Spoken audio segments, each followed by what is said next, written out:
Hi dear students, अस्सलाम वालेकुम। Students, class 9th science group का मैथमेटिक्स चैप्टर नंबर 2 है। एक्सरसाइज 2.5 का क्वेश्चन नंबर 2 है, write the conjugate of the following numbers. तो dear students, there are 6 questions in which each question have real part and imaginary part. जैसा कि आपके पास यहाँ पे स्टूडेंट्स फर्स्ट पार्ट है जिसके अंदर उसने आपको 2+3 अयोटा स्टूडेंट्स, ये आपका क्वेश्चन है। इस क्वेश्चन का जो हमें फाइंड करना है, जो हमें राइट करना है, जो हमें लिखना है वो है कॉन्जुगेट। तो यहाँ पे हम लिखेंगे कॉन्जुगेट ऑफ 2+3 इक्वल टू, जिसका कॉन्जुगेट लेना होगा डियर स्टूडेंट्स 2+3 का लेना है। 2 इसमें रियल पार्ट है जिसके साथ में अल्फाबेट आई का यूज नहीं होगा, वो रियल पार्ट होगा। और वो वैल्यू जिसके साथ अयोटा का आई का यूज होगा वो इमेजिनरी पार्ट होगा। तो जब आपने रियल एंड इमेजिनरी पार्ट का कॉन्जुगेट लेना होगा तो आपने इमेजिनरी पार्ट का साइन चेंज कर देना है। तो 2+3 का जो कॉन्जुगेट आएगा वो आएगा 2-3 तो ये स्टूडेंट्स आपके पास जो है आंसर आ चुका है। तो इसका इसी तरह से एनी वन मोर देख लेते हैं। जैसा कि थर्ड वाला है क्वेश्चन नंबर 2 का, जो कि ओनली माइनस योटा है। तो आप लिखेंगे कॉन्जुगेट ऑफ माइनस अयोटा। अब स्टूडेंट्स इसका रियल पार्ट कुछ नहीं है तो जीरो कह सकते हैं।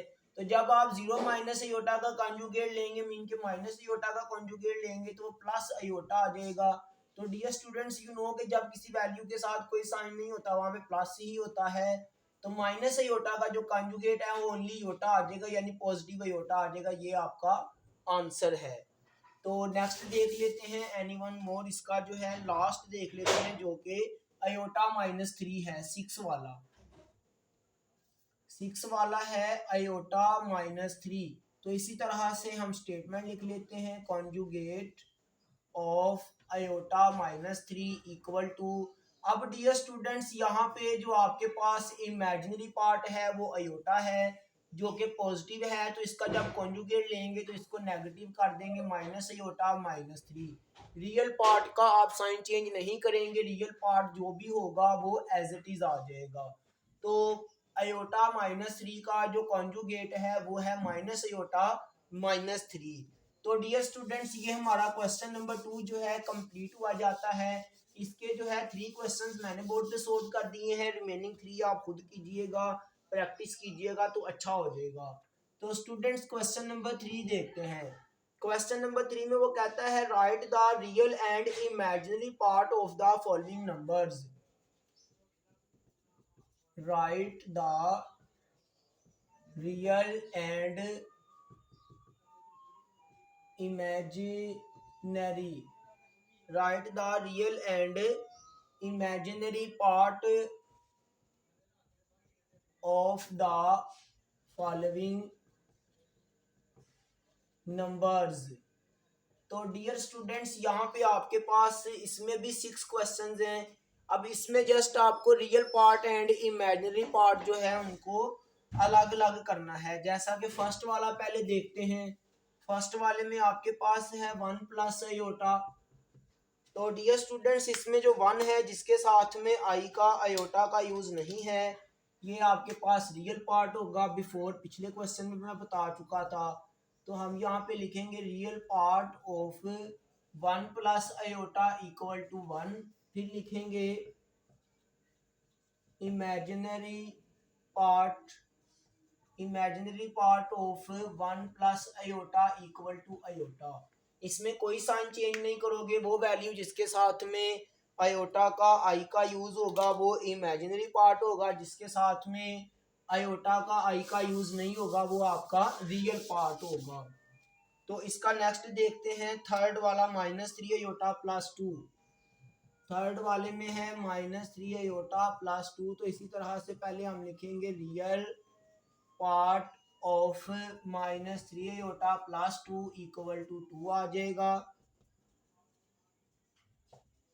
Imaginary part of -3 iota plus 2 equal to -3 iota आ जाएगा। तो डियर स्टूडेंट्स ये आपके पास जो है आंसर आ चुका है क्वेश्चन नंबर 3 के थर्ड क्वेश्चन का। अब इसका एक वन मोर देख लेते हैं जो कि -3 आयोटा है फिफ्थ वाला। अब इसमें रियल पार्ट कुछ नहीं है तो हम लिखेंगे 0, उसको काट देंगे क्योंकि 0 भी नहीं है, 0 भी सम टाइम जो है 0 भी एक वैल्यू है, सम टाइम जो है वो इंटेजर्स से देखें, सेट ऑफ इंटेजर्स से, तो 0 भी जो है एक वैल्यू है, तो इसलिए हम 0 लिख के काट देंगे। इसका मतलब कि यहाँ पे कुछ भी नहीं है रियल पार्ट, तो यहाँ पे आप लिखेंगे real part of -3 iota equal to 0 लिख के काट दें कि इसका मतलब है एम्प्टी, यानी कि कुछ भी नहीं है। फिर इसी तरह से हम लिखेंगे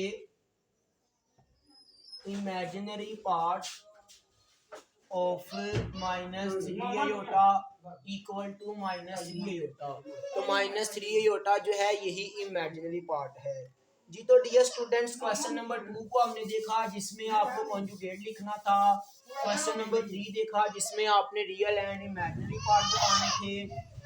अब जो है आपके पास क्वेश्चन नंबर 4 है। क्वेश्चन नंबर 4 में वो कहता है find the value of X and Y. Find the values of X and Y. तो डियर स्टूडेंट्स एक्स फाइंड करना है एंड वाई फाइंड करना है क्वेश्चन नंबर 4 में। तो क्वेश्चन 4 के अंदर जो आपको उसने क्वेश्चन दिया है, जो इक्वेशन दी है, इक्वेशन में आपके पास है x plus iota Y, x plus iota Y plus 1 is equal to 4 minus 3 iota जी। तो डियर स्टूडेंट्स यहाँ पे हम जो है स्टेटमेंट लिख लेते हैं मेकिंग द इक्वेशंस। तो डियर स्टूडेंट्स सेंटर में कॉलम ड्रा कर लेंगे और इमेजिनरी पार्ट से अलग इक्वेशन बना लेंगे, रियल पार्ट से अलग इक्वेशन बना लेंगे। जैसा कि लेफ्ट साइड पे रियल पार्ट में x है एंड प्लस 1 है, इसके साथ में इक्वल के आफ्टर राइट साइड से भी रियल पार्ट ले लेंगे जो कि 4 है। लेफ्ट साइड के रियल पार्ट राइट साइड के रियल पार्ट के इक्वल लेके इक्वेशन आपके पास फर्स्ट बन गई है। इसी तरह से लेफ्ट साइड का इमेजिनरी पार्ट राइट साइड के इमेजिनरी पार्ट के इक्वल रखेंगे तो इक्वेशन अदर बन गई है, सेकंड इक्वेशन बन गई है।